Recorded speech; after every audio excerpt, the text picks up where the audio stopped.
నమస్కారం, welcome to our channel. క్రోధి నామ సంవత్సరంలో సంవత్సరాంతం ద్వాదశ రాశుల వారికి ఎలా ఉండబోతుంది అని తెలియజేయడానికి ప్రస్తుతం మనతో పాటు ప్రముఖ ఆధ్యాత్మికవేత్త, ప్రముఖ జ్యోతిష్య వాస్తు పండితులు ఉమామహేశ్వరరావు గారు ఉన్నారు. వారితో మాట్లాడిద్దాం. నమస్కారం గురుగారు. గురుగారు, సెప్టెంబర్ నెలలో మరి వృషభ రాశి వారికి ఎలా ఉండబోతుందో తెలియజేస్తారా?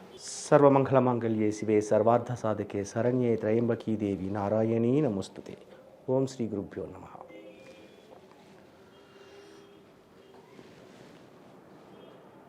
సెప్టెంబర్ నెల 1వ తారీఖు నుంచి గ్రహ సంచారం ఏ రకంగా ఉంది వృషభ రాశి వారికి? బహుళ చతుర్దశి ఆదివారం. బహుళ చతుర్దశి ఆదివారం. నక్షత్రం వచ్చి ఆశ్లేష నక్షత్రం. యోగం వచ్చి పరిగ యోగము. కరణం వచ్చి విష్టికరణం. తిదివార నక్షత్ర యోగ కరణాల్లో 5 మైనస్ 5 పోయినాయి. ఏది మంచిది లేదు ఇక్కడ తిదివార నక్షత్ర యోగంలో. ఇక గ్రహ సంచారం ఎలాగుందయ్యా? వృషభంలో గురుడు ఉన్నాడు, మిథున రాశిలో కుజుడున్నాడు, అలాగే కర్కాటక రాశిలో చంద్రుడు బుధులు ఉన్నాడు. సింహరాశిలో రవి ఉన్నాడు. కన్యరాశిలో కేతువు శుక్రుడు కూడా ఉన్నాడు. కన్యరాశిలో కేతు శుక్రుడు ఇద్దరు శత్రువులు.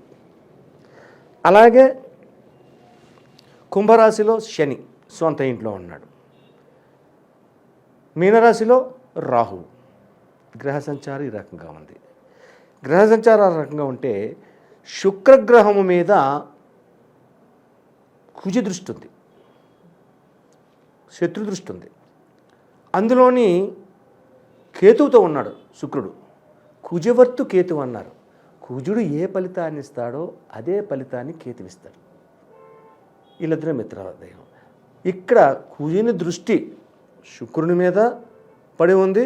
కేతువు అక్కడే కలిసి ఉండడం వల్ల వచ్చే విధానాలంటే ఈ యొక్క మొదటి వారము శుక్రదశ కాలానికి అంటే వృషభ రాశి వారికి అనుకూలమైన దినములు కాదు. మొదట 10 రోజుల్లో కూడా గత నెలలో వస్తున్న సంప్రాప్తమవుతున్న విధానాలు ఏ రకంగా ఉన్నాయో అదే విధానాన్ని నడుస్తుంది. అయితే ఇది కుజదృష్టి యోగదాయకమైన పరిస్థితుల్లోంచి పక్కకి వెళ్ళే పరిస్థితులు 10 రోజుల తరువాత వచ్చేది ఏంటంటే అన్ని విధములుగా లాభాలు పొందుతున్నారు. అనుకూలవంతమైన కాలంగా చెప్పబడుతూ ఉంది. ప్రతి వారు కూడా వ్యాపార రంగంలో వృద్ధి చెందుతున్నారు. అంటే నూతన వ్యాపారాల గురించి ఆలోచనలు జరుగుతాయి. మళ్ళా ఇక్కడ నూతన వ్యాపారాలు పెడుతుంటారు. అలాగే సుగంధ ద్రవ్యములు వ్యాపారాలు చేసే వాళ్ళకి అత్యధికమైన శుభదాయకమైన ఫలితం వస్తుంది. సుగంధ ద్రవ్యములు. అలాగే కిరాణా షాపు వారికి అత్యధికమైన శుభదాయకమైన ఉంటుంది. ఇంతకీ మొదటి వారంలోనే ఎందుకు బాగోలేదంటే శుక్రుడు కన్యరాశిలో అంటే నీచ స్థానంలోని శత్రువుతో ఉండి శత్రు వీక్షణలు కలిగి ఉన్నందువల్ల ఇక్కడ అవంశయోగం పుట్టింది ఈ యొక్క వృషభ రాశి వారికి. మరి వృషభ తులాప్రోక్త అన్నారు. వృషభ రాశికి తులారాశికి ఆధిక్యత ఎవరయ్యా అంటే శుక్రుడే. కాబట్టి అత్యాశలకు పోకుండా మొదటి 10 రోజులు నిలకడగా నిలబడి ఆలోచన చేస్తే తదుపరి 20 దినములు కూడా ఈ శుక్రుని యొక్క యోగదాయకమైన పరిస్థితులకి మార్పు వస్తుంది. అంటే శుక్రుని మీద రాహు దృష్టి ఉంది, ఇటు కేతు దృష్టి ఉంది, కేతుతో కలిపి ఉన్నాడు. అలాగే కుజుడు పాదదృష్టితో చూస్తున్నాడు. మరి అన్ని శత్రుతత్వ విధానాలుగా ఉంటే యోగదాయకం ఎలాగ వస్తుంది? మొదటి 10 రోజులు కూడా ఆచితూచి మాట్లాడడము, అనుకున్న దాన్ని పక్కబెట్టడం. అయితే ఈ 10 రోజులు గడిచిన తర్వాత ఏ రకంగా నడుస్తుంది వీరి జీవితాలు? అనుకోని విధంగా ఎవరో ఒకరికి తారసపడుతుంటారు, మంచి శుభ ఫలితాలు ఇచ్చేవాళ్ళు. ఆ యొక్క వారి వలన వీళ్ళకి లాభదాయకమైన పరిస్థితులు కలుగుతాయి. మంచి సలహాలు ఇస్తారు. ఆ సలహాలు పాటించడం వల్ల యోగదాయకమైన పరిస్థితుల్లోకి మార్పులోకి చెందుతూ ఉన్నారు. వ్యాపారాలు బాగుంటాయి, వ్యవహారాలు బాగుంటాయి, అలాగే వివాహాది గురించి మాట్లాడే మాటలు బాగుంటాయి, ప్రతి విషయంలోని గొడవలు లేకుండా ఉంటారు, లాభదాయకమైన పరిస్థితులు ఉంటాయి. భార్యాభర్తల మధ్యన ఈ 10 తారీఖు దాటిన తర్వాత నుంచి అనురాగము, ఐక్యత ఇటువంటివి సంప్రాప్తమవుతున్నాయి. లగ్జరీపరమైన ఖర్చులు కూడా చేస్తూ ఉంటారు. అటువంటి విధానాలు వస్తాయి. గతములో 2 నెలల నుంచి ఇబ్బందికరమైన వాతావరణం నడిచినది కాబట్టి, అంటే ఆషాఢ శ్రావణ మాసంలో ఇటువంటి విధానాలు నడిచాయి కాబట్టి ఈ యొక్క సెప్టెంబర్ నెలలో వృషభ రాశి వారికి పూర్ణమైన ఫలితాలు పొందే అవకాశం కలుగుతున్నారు.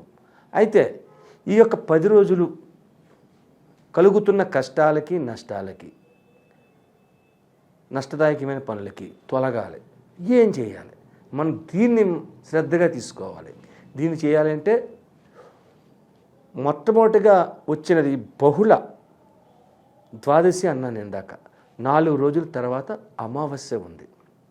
ఆ యొక్క అమావాస్య రోజు నాడు ఉదయకాలంలోనే సూర్యోదయం కాకుండా, సూర్యుడు ఉదయించకూడదు, నిద్రలేచి తల స్నానం చేసి శుభ్రంగా తెల్లటి వస్త్రములు, లేదంటే నలుపైన కాకుండా, ఆకుపచ్చ నలుపు కాకుండా తెల్లని వస్త్రాలు ఏదైనా ధరించి, తెలుపు వస్త్రమే మంచిది, ధరించి శివాలయానికి వెళ్ళాలి. శివాలయంలో ముందు నమస్కరించాలి. శివాలయంలో ముందు నమస్కరించి శివుని ఆజ్ఞ తీసుకున్న తర్వాత అమ్మవారి పార్వతీమాత లేదా దుర్గామాత, ఇక్కడ లక్ష్మీమాత చెప్పలేదు నేను, పార్వతీదేవి, దుర్గాదేవి ఇటువంటి ఆలయాల్లోకి వెళ్ళాలి. వెళ్ళి అక్కడ అమ్మవారికి కుంకుమార్చన చేపించాలి. కుంకుమార్చన అంటే ఏ విధంగా? అమావాస్య రోజు నాడు కుంకుమార్చన ఏ రకంగా చేయించాలి? ఆరావళి కుంకుమనే తీసుకుని వెళ్ళాలి. ఆరావళి కుంకుమను తీసుకెళ్ళి ఎర్రని పువ్వులు ఇచ్చి అష్టోత్తర పూజా విధానాన్ని క్రమం తప్పకుండా ఆచరణగా చేసుకోవాలి.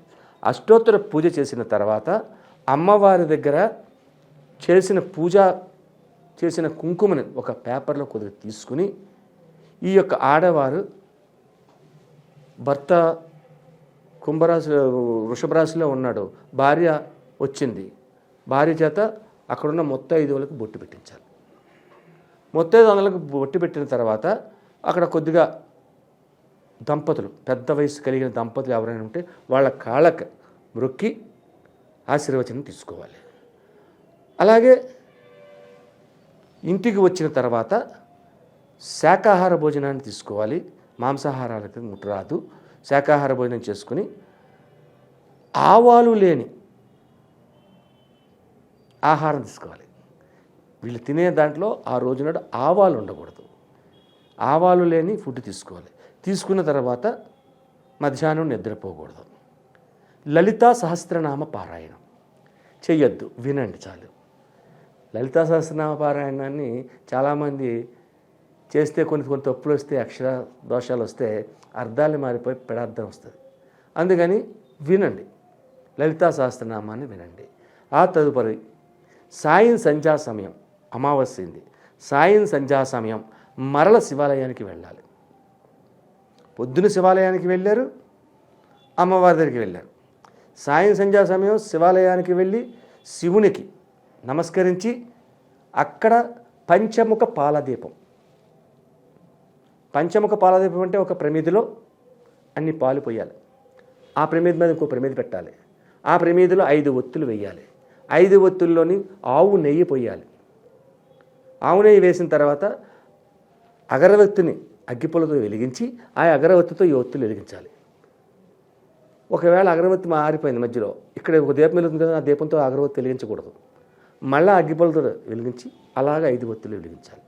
5 ఒత్తులు వెలిగించిన తర్వాత అక్కడ ఒక అష్టదళ పద్మం పిండితో వేయించి ఆ పద్మం మీద ఒక రావి ఆకుని పెట్టి, ఆ రావి ఆకు మీద ఈ ప్రమిదలు పెట్టి ఈ దీపాలు వెలిగించి, ఇంకొక రావి ఆకు మీద బెల్లం ముక్కను నైవేద్యం పెట్టి తన మనసులో ఉన్న కోరికకు దీపానికి చెప్పి, పైకి చెప్పాలి, మనసులో కాదు, ఆ దీపానికి చెప్పి ఆ దీపం చుట్టూ 5 ప్రదక్షిణలు చేయాలి.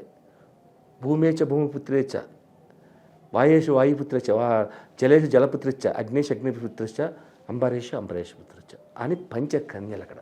ఆ యొక్క కన్యా విధానానికి మనం నమస్కరించి 5 ప్రదక్షిణలు చేసి మరల శివాలయంలోకి వెళ్ళి శివుని దగ్గర కూర్చుని శివుని ఎదుట మహామృత్యుంజయ మంత్రము లేకపోతే ఓం నమ శివాయ అనే విధంగా కానీ కాసేపు చేసుకోవాలి. శివుని ఎదుర్కొంటాను, శివతత్వాన్ని పాటించాలి. కొన్ని సందర్భాల్లో శివుని ఎదుట రామ మంత్రాన్ని చెప్పమని చెప్తాం. ఈ యొక్క విధానంలో అమావాస్య నాడు శివుని ఎదుట శివతత్వాన్ని చెప్పాలి. అమ్మవారు ఆలకిస్తుంది. అప్పుడు అమావాస్యకి అమ్మవారికి సంబంధం ఉంది. అలా అమావాస్య నాడు చేయాలి. అంటే ప్రథమ 4 రోజులకే అమావాస్య వచ్చింది ఈ వృషభ రాశి వారికి. ఈ యొక్క విధానం ఎప్పుడైతే పాటిస్తారో ఈ యొక్క ఆపత్కాలాన్ని అంతా కూడా దరి చేరకుండా పక్కకు దొరుకుతుంది. ఆ తర్వాత అంటారా, రోజు అభిషేకం చేసుకోండి, లేదంటే శివ దర్శనం చేసుకోండి, శివతత్వాన్ని పాడుకోండి, శివనామాలు జపించుకోండి, ఏదైనా చేయొచ్చు, శివారాధన చేసుకోవచ్చు. ఇలా చేసినందువల్ల ఈ యొక్క సెప్టెంబర్ నెలలో ఈ వృషభ రాశి వారికి వస్తున్న 10 రోజుల నుంచి కుజిని దృష్టి, ఇటు రాహు దృష్టి, ఇటు కేతు దృష్టి ఉన్నందువల్ల ఈ 10 రోజుల్లోని ఈ యొక్క అమావాస్య నాడు చేసిన ఆరాధన వలన ఇవి సమసిపోతాయి. అందరూ ఆనందదాయకమైన పరిస్థితిని పొందగలుగుతారు.